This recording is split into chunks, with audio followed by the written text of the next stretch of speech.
கன்னிராசி என்பவர்களே, நிறைய நன்மைகள் சேரக்கூடிய ஒரு முக்கியமான காலகட்டத்தில் நீங்கள் இருப்பீங்க. அது மட்டும் இல்லாமல் இந்த கன்னிராசியை பொறுத்த வரைக்கும் இந்த 2 வார காலகட்டங்கள் நிறைய நன்மைகள் வரதை விட அது சின்ன சின்ன தடங்கல்கள் உங்களை தடுக்க பார்க்கும். அந்த தடங்களில் இருந்து எப்படி நிவர்த்தியாகி கடன் பிரச்சனையிலிருந்து எப்படி வெளியே வந்து உடல் ரீதியான உபாதைகள்லேருந்து எப்படி வெளியே வந்து இந்த ஒரு நல்ல விஷயத்தை நீங்கள் வந்து கைப்பற்றணும் அப்படிங்கிறது தான் அந்த முக்கியமான வீடியோங்க. கடந்த காலங்களில் பல கஷ்டங்களை அனுபவித்து ஒரு 2 வருட காலமாக ஆஸ்பத்திரி மருத்துவ செலவு மருந்து செலவு இந்த மாதிரியே நீங்கள் வந்து பார்த்துட்டு இருந்த ஒரு காலகட்டத்தில் இருந்து ஒரு மகிழ்ச்சியான காலகட்டத்தாக எதிர்பார்த்து காத்துட்டு இருந்த உங்களுக்கு ஒரு அருமையான வாய்ப்பு. ஸோ அது மட்டும் இல்லாமல் இந்த வீடியோவில் ஒரு முக்கியமான ஒரு ஸ்லோகம் சொல்கிறேன். அந்த விஷயத்தை கண்டிப்பாக நீங்கள் வீட்டில் ஃப்ரீயாக இருக்கிற டைமில் சொல்லி பாருங்கள். அதையே கமெண்ட் செக்ஷனில் 3 டைம் மறக்காமல் பதிவிடுங்க. வீடியோ நடுவில் அதை சொல்கிறேன். ஒரு 0% உங்களுக்கு செலவு இல்லாமல் ஒரு முக்கியமான ஒரு நல்ல விஷயத்தை நான் சொல்கிறேன். ஸோ அதனால் அதை கண்டிப்பாக ஸ்கிப் பண்ணுங்கள். அதே மாதிரி உங்கள் கையில் ஒரு மஞ்சள் துணியும் ஒரு ₹5 அமௌண்ட்டோ காயினில் இருந்தது அப்படின்னா அதை தனியாக எடுத்து வச்சுருக்கேன். இந்த வீடியோவோட நடுவில் நான் உங்களுக்கு அது என்ன பண்ணணும் அப்படிங்கிறது தெளிவாக சொல்கிறேன். ஸோ வீடியோ ஸ்கிப் பண்ணாமல் பாருங்கள். பல சுவாரஸ்யமான விஷயங்கள் இதில் இருக்குது. ஸோ அதனால் நீங்கள் வீடியோ ஸ்கிப் பண்ணாமல் பாருங்கள். நிறைய பேர் தனிப்படையான ஜோதிடம் பார்க்கணும் அப்படின்னு ஆசைப்பட்றீங்க. ஏன்னா பொதுப்படையான ஜோதிடம் தான் கன்னிராசிக்கு இப்போ சொல்கிறோம். ஸோ தனிப்படையான ஜோதிடம் பார்க்கணும் அப்படின்னா கீழே ஃபோன் நம்பர் இருக்குது. உங்களுடைய பிறந்த தேதி, பிறந்த நேரம், பிறந்த ஊர் உங்களுக்கு தெரிஞ்சது அப்படின்னா போதும். ஃபோன் மூலமாகவே உங்களுடைய எந்த பிரச்சனையாக இருந்தாலும் சால்வ் பண்ணிக்கலாம். கீழே நம்பர் கொடுத்துருக்காங்க. ஜஸ்ட் நீங்கள் வந்து ஃபோன் பண்ணி கேட்டு தெரிஞ்சுக்கோங்க. சரி இப்போ இந்த கன்னிராசிக்கான முக்கியமான விஷயங்களை வந்து பார்த்து தெரிஞ்சுக்கலாம்.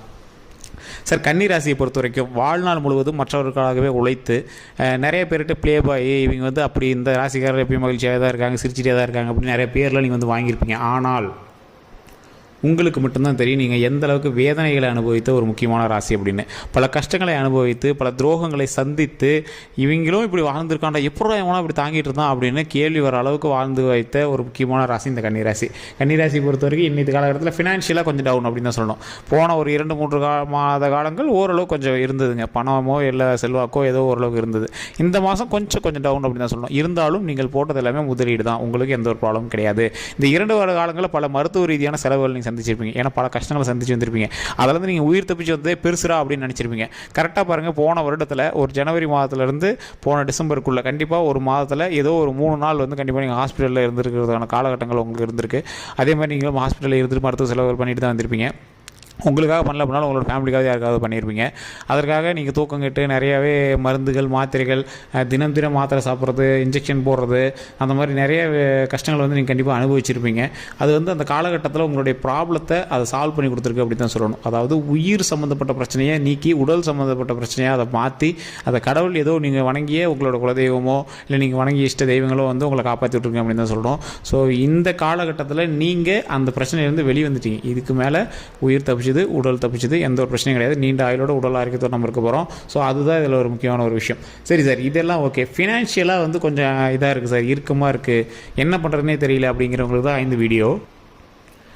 தொழில் ரீதியாக நீங்கள் வந்து இப்போ பிஸ்னஸ் பண்ணிகிட்ருக்கீங்க அப்படின்னா தொழில் ரீதியாக பார்க்கும்போது நீங்கள் ஒரு விஷயத்தை உருவாக்கிட்டு இருக்கீங்க அப்படின்னு அர்த்தம். சார் கொஞ்சம் படத்தில் கொஞ்சம் ஏமாந்துட்டு சார், அந்த ஏமாந்ததெல்லாம் கொஞ்சம் சரி பண்ணணும், கொஞ்சம் எல்லாம் ரெடி பண்ணிகிட்ருக்கேன் சார். சரி, இப்போ நீங்கள் உங்கள் செய்ய வேண்டியதில் ஒரு முக்கியமான காலகட்டம் அப்படின்னே சொல்லலாம். நீங்கள் செய்கிறது ஒன்றும் தப்பு கிடையாது.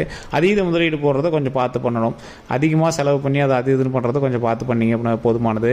கல்வி சம்மந்தப்பட்டமான விஷயங்கள், உடல் ரீதியான சம்மந்தப்பட்டமான விஷயங்களுக்கு ஜோதிடத்தை பார்க்கணும் அப்படின்னு அவசியம் இல்லை. 18 வயசுக்கு உட்பட்டவர்களுக்கு நீங்கள் ஜோதிடம் பார்த்து கல்விக்கு ஏதாவது மாற்றணும் அப்படின்னா இப்போ தேவையில்லாத ஒரு விஷயம். அது தெளிவாகவே சொல்லிடுறோம். ஜோதிடத்தை நம்பிட்டு அதையும் நீங்கள் வந்து இது பண்ணிட்டு இருக்கக்கூடாது. அதே மாதிரி கல்வி சம்மந்தப்பட்டது ஒரு பக்கம் இருக்குதா, உடல் ரீதியான பிரச்சனைகள் உங்களுக்கு லைட்டாக உடல் ரீதியாக ஒரு உபாதைகள் தெரிஞ்சாலும் உடனே டாக்டர் பார்த்தணும்.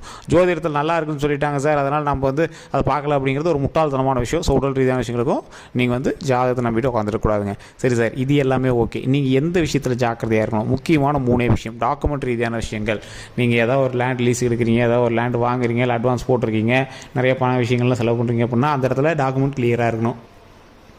அதே மாதிரி யாருக்காவது வாகனம் கொடுக்குறீங்க, இல்லை வண்டி கொடுக்குறீங்க, இல்லை நீங்கள் லீஸுக்கு ஏதாவது இது பண்ணுறீங்க, இல்லை ஏதாவது ஒரு கம்பெனியை வந்து நீங்கள் இடத்துல யார் கூடயோ சேர்ந்து பண்ண போகிறீங்க, ஒரு 2-3 பேரோடு சேர்ந்து ஒரு பிஸ்னஸ் ஆரம்பிக்கிறீங்க அப்படின்னா அந்த பேச்சு வழக்கிலேயே எல்லாமே முடிச்சுக்கலாம். அப்படிங்கிறத தவிர்த்து டாக்குமெண்ட் ரீதியாக என்னெல்லாம் பண்ணணும் அப்படிங்கிறத தெரிஞ்சுக்கிட்டு அந்த விஷயத்தில் எல்லாத்தையும் கொஞ்சம் கிளியர் பண்ணி வைங்க. இது மட்டும்தானா சார் அப்படின்னு கேட்டிங்கன்னா, வாகன விஷயங்கள் நீங்கள் வண்டி ஓட்டுறீங்க அப்படின்னா கொஞ்சம் பார்த்து ஓட்டுங்க சார். தெளிவாக சொல்கிறோம், வண்டி வாகனங்களில் ரொம்பவே கவனம் தேவை. அதிக வெயில் காலங்கள், பனிக்காலங்கள், இந்த மாதிரி காலகட்டங்களில் எல்லா விஷயத்தையுமே உங்களால் தாங்கிட்டு செயல்படக்கூடிய அளவுக்கு நீங்கள் வந்து ஒரு வலிமையாக இருந்தவர்கள் அல்ல. கன்னிராசியை பொறுத்த வரைக்கும் மனம் நெகிழ் ஒரு மனம் வந்து குழந்தை வடிவு. அதே மாதிரி தான் உடல் உங்களுக்கு குழந்தை வடிவு. எந்த டெம்பரேச்சருக்கு எப்படி இருக்குது அப்படின்னு உங்களால் கண்டுபிடிக்க முடியாது. உடல் ரீதியான விஷயங்களில் ரொம்ப ஜாக்கிரதையாக இருக்கணும் அப்படிங்கிறது கன்னிராசிக்கு இப்போ ஆப்டாக பிறந்த ஒரு விஷயம். ஸோ உடல் ரீதியான விஷயங்களில் ஒரு ஆப்போசிட் கிளைமேட் சம்மந்தப்பட்ட விஷயங்களில் உங்களுக்கு சின்ன சின்ன உடல் உபாதைகள் ஏற்பட்டுச்சு அப்படின்னா அந்த உபாதைகள் எல்லாத்தையும் சரி பண்ணிக்கிறதுக்கான வழியை பாருங்கள். தூக்கமின்மை அதிகமாக இருக்கிறதான வாய்ப்பு அதுக்கு தகுந்த மாதிரி தூங்கி எந்திரிச்சு உடம்பை கொஞ்சம் ஆரோக்கியமாக வச்சுக்கிறதான வழியை பாருங்கள். ரத்த ஓட்டம் சம்மந்தப்பட்ட விஷயங்கள் குடல் சம்மந்தப்பட்ட விஷயங்களில் கொஞ்சம் கவனம் தேவை. என்ன சார் எல்லா இதையும் சொல்லிவிட்டீங்களா, அது என்னத்தை சார் கவனம் அப்படிங்கிற மாதிரி நீங்கள் எல்லாம் நினைப்பீங்க. உடல் ரீதியான விஷயத்தினால இப்போ நீங்கள் கவனமாக இருக்கணும் அப்படிங்கிறது தான் அதில் முக்கியமான பாயிண்ட்டுங்க. அதில் முக்கியமாக உங்களுக்கே தெரியும் இப்போ என்ன உங்களுக்கு ஓரளவுக்கு ஒரு மாதிரி இருக்குது அப்படிங்கிறது. அந்த விஷயத்தை கொஞ்சம் பார்த்து சரி பண்ணி வச்சுக்கிட்டீங்க அப்படின்னா ரொம்பவே நல்லதுங்க. சரி சார், இது மட்டும் தானா அப்படின்னு கேட்டிங்கன்னா நீங்கள் ஜாக்கிரதையாக இருக்க வேண்டிய விஷயம் இதுதான். உங்களுக்கு லாபம் தரக்கூடிய விஷயம்னு இருக்குல்ல, பரவாயில்ல சார் இது பரவாயில்ல சார் அப்படிங்கிற மாதிரி ஒரு ஜாலியான விஷயம் இருக்குது பார்த்தீங்களா. நீங்கள் ரொம்ப நாள் எதிர்பார்த்து காத்து கொண்டு இருந்த விஷயங்கள் நிறைவேறும். நன்மை விஷயங்கள், மகிழ்ச்சியான விஷயங்கள் நிறைவேறும். என்னது, ரொம்ப நாளாக தொழில் தொடங்கலான்னு ஆசைப்பட்டிருப்பீங்க. உங்கள் பேர்லையோ இல்லை உங்களோட ஏதாவது ஒரு விஷயத்தில் நீங்கள் வந்து தொழில் தொடங்கலான்னு ஆசைப்பீங்க. அந்த விஷயத்தை நீங்கள் வந்து தொடங்குவீங்க. கடன் உடனே தான் சார் வாங்கி வாங்கினா என்ன சார் ஹாப்பி. கடனை வாங்கி போட்டிங்க அப்படின்னாலும் தொழிலில் போடுறீங்க சார், அது உங்களுக்கு பிரச்சனை கிடையாது சார். கடனை உடனே வாங்கி தான் எல்லாமே சரி பண்ணுறதாகுது, கையில் சேவிங்ஸ் நிற்கல சார். எல்லாமே நீங்கள் முதலீட்டில் தான் போட்டிங்க, லாஸ் கிடையாது, அதை மைண்டில் வச்சுக்கோங்க. அதே மாதிரி சார் நீங்கள் ரொம்ப நாளாக ஒரு திருமணத்துக்காகவோ குழந்தைக்காகவோ வெயிட் பண்ணிட்டுருக்கீங்க அப்படின்னா இது வந்து ஒரு முன்னோர்களினுடைய ஒரு வழிகாட்டுதலின் பேரில் நான் உங்களுக்கு ஒரு விஷயம் சொல்கிறேன், நல்லா நோட் பண்ணிக்கோங்க. கையில் ஒரு 5 ரூபா காயினோ ஒரு மஞ்சள் துணி இருந்தது அப்படின்னா நீங்கள் வணங்கிய ஒரு தெய்வம், நீங்கள் நல்லா நோட் பண்ணி பாருங்கள். ஏதாவது ஒரு கோவிலுக்கு ஏதாவது ஒரு பெரிய அமௌண்ட்டோ இல்லை சின்ன வேண்டுதலோ ஏதாவது வச்சுருந்தீங்க அப்படின்னா உடனே நினைவு கூர்ந்து அந்த கோயிலுக்கு போய் நீங்கள் அதை வந்து நிறைவேற்றிடுவாங்க. இல்லை அப்படிங்கிற பட்சத்தில் ஒரு மஞ்சள் துணியில் ஒரு 5 ரூபா காயினை போட்டு முடிஞ்சு வச்சுருங்க. உங்களுக்காக ஒரு வேளை உங்களோட பெற்றோர்களே வேண்டியிருந்தாங்க அப்படின்னாலும் மறந்துருந்தாங்க அப்படின்னாலும் அந்த மஞ்சள் துணியில் 5 ரூபாய் போட்டு முடிஞ்சு வச்சு உங்களுடைய வீட்டு பூஜை அறையில் வச்சு, சார் பூஜை அறையே இல்லை அப்படின்னாலும் ஒரு ரூமில் உங்களோட கேலண்டரில் இருக்கக்கூடிய சாமி, எந்த சாமி ஃபோட்டோ வரனாலும் சரி, அங்கே விளக்கு ஒன்று இருந்துட்டு அப்படின்னா அங்கே பக்கத்தில் வச்சு அந்த 5 ரூபாய் வச்சு வணங்கிட்டு எந்த ஒரு விநாயகர் கோயில் இருந்தாலும் சரி அந்த இடத்துல போயிட்டு ஒரு 12 நாள் அல்லது 18 நாள் நீங்கள் வச்சு வணங்குங்க. வீட்டில் வணங்கிட்டு அதுக்கப்புறமேட்டு கொண்டு போய் ஒரு விநாயகர் கோயிலோட உண்டியில் போட்டிருக்கேன். எதுக்கு சார் இது பண்ணுறீங்க அப்படின்னா உங்களுக்கு விட்ட கடன் தொட்ட கடன்லாம் சொல்லுவாங்க. அதாவது உங்களுடைய விஷயத்துக்காக ஏதோ ஒரு இடத்துல வந்து இவன் என்ன கொடுக்கவே இல்லையே அப்படின்னு ஒரு கடன் வந்திருக்கு அப்படின்னா அந்த கடனை தீர்த்து வைப்பதற்கு விநாயகர்கிட்ட நீங்கள் வந்து அந்த 5 ரூபா முடிச்சு கொண்டு போய் போட்டிங்க அப்படின்னா ரொம்ப ரொம்ப நல்லதுங்க. அந்த கடன் உங்களுக்கு தீர்ந்தது அப்படின்னா நீங்கள் எதுக்காக வெயிட் பண்ணிட்டுருக்கீங்க, குழந்தை பாக்கியத்துக்காக வெயிட் பண்ணிட்டு இருக்குமா, அதே மாதிரி இது திருமணத்துக்காக நீங்கள் வெயிட் பண்ணிட்டு இருக்கீங்களா, வேலைக்காக நீங்கள் வந்து வெயிட் பண்ணிட்டு இருக்கீங்களா, இல்லை ஏதோ ஒரு விஷயத்துக்காக நீங்கள் காத்துட்ருக்கீங்களா, அந்த காத்துட்டு இருக்கக்கூடிய விஷயம் சரியாகும். ஸோ இதை கண்டிப்பாக நீங்கள் வந்து ட்ரை பண்ணுங்கள். அதே மாதிரி இந்த ராசிக்காரர்களை பொறுத்த வரைக்கும், கன்னி ராசிக்காரர்களை பொறுத்த வரைக்கும் குலதெய்வ வழிபாடு ரொம்ப ரொம்ப ரொம்ப ரொம்ப ரொம்ப உங்களுக்கு முக்கியம். அதே மாதிரி கன்னி ராசியில் இருக்கிறவங்க கண்டிப்பாக நீங்கள் வணங்க வேண்டிய தெய்வம் துர்க்கை அம்மன் அல்லது பத்ரகாளி அம்மன். பக்கத்தில் உங்களோட கோவில் எங்கே இருக்குது அப்படின்னு பாருங்கள். துர்க்கை அம்மன் கோயில்ட்டு போனீங்க அப்படின்னா ஓம் துர்க்கை அம்மனே போற்றி, ஓம் துர்க்கை அம்மனே போற்றி, ஓம் துர்க்கை அம்மனே போற்றி அப்படின்னு மறக்காமல் 3 டைம் வந்து சொல்லி பாருங்கள். நீங்கள் கமெண்ட் செக்ஷனில் மறக்காமல் டைப் பண்ணுங்கள், ஓம் துர்க்கை அம்மனே போற்றி, ஓம் துர்க்கை அம்மனே போற்றி, ஓம் துர்க்கை அம்மனே போற்றி. இதை கமெண்ட் செக்ஷனில் 3 டைம் பதிவிட்டுட்டு ஃப்ரீயாக இருக்கும்போது நீங்கள் வீட்டில் சொல்லி பாருங்கள். நீங்கள் விநாயகர் வழிபாடு சொன்ன பார்த்தீங்கன்னா அதுவும் இதையும் நீங்கள் அப்பப்போ நீங்கள் பண்ணீங்க அப்படின்னா உங்களுக்கு எந்த ஒரு தடைகளும் இல்லாமல் நீங்கள் நினைத்ததை நடத்துவதற்கு ஒரு மிகப்பெரிய உறுதுணையாக அந்த கடவுள் வந்து நிற்பார்.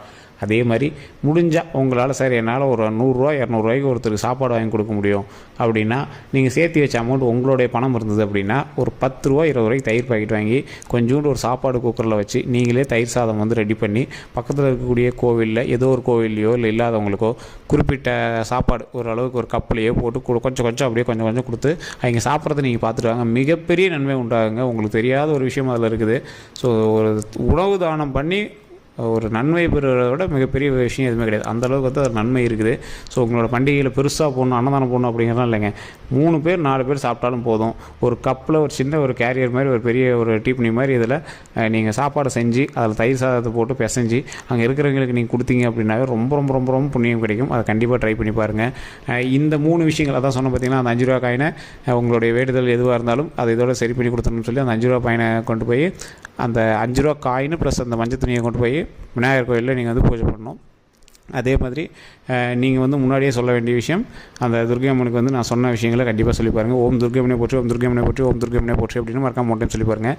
உணவு தானம் தயிர் சாதம் வந்து நீங்கள் தயிர் சாதமோ இல்லை எந்த ஒரு சாதமாக இருந்தாலும் சரி நீங்கள் வந்து பக்கத்தில் இருக்கிற கோவில்களில் வயசானவங்களோ இல்லை மனநிலை பாதிக்கப்பட்டிருக்கிறவங்களுக்கு அந்த சாப்பாடு கொடுத்து நீங்கள் வந்து கொஞ்சம் வயிறு நிறைய இங்கே மனம் நிறைய நீங்கள் பண்ணீங்க அப்படின்னா அது மிகப்பெரிய நன்மை தரும். இதுதான் வந்து உங்களுக்கு முக்கியமாக சொல்ல வேண்டிய ஒரு விஷயம், முக்கியமான பரிகாரம் அப்படின்னே சொல்லலாம். ஸோ இதை விட உங்களுக்கு ஏதாவது வேறு சார், இல்லை சார் வேறு ஒரு விஷயத்துக்காக நான் கேட்கணும் அப்படின்னா கீழே ஃபோன் நம்பருக்கு நீங்கள் ஃபோன் மூலமாகவும் கேட்டு உங்களுடைய பெயர், ஊர், பிறந்த தேதி, பிறந்த நேரம் சொன்னீங்கன்னா உங்களுக்கான டீட்டெயில்ஸ் எல்லாமே சொல்லிடுவாங்க. ஸோ கீழே ஃபோன் நம்பருக்கு அதுக்கு நீங்கள் வந்து பண்ணி பார்த்துக்கலாங்க.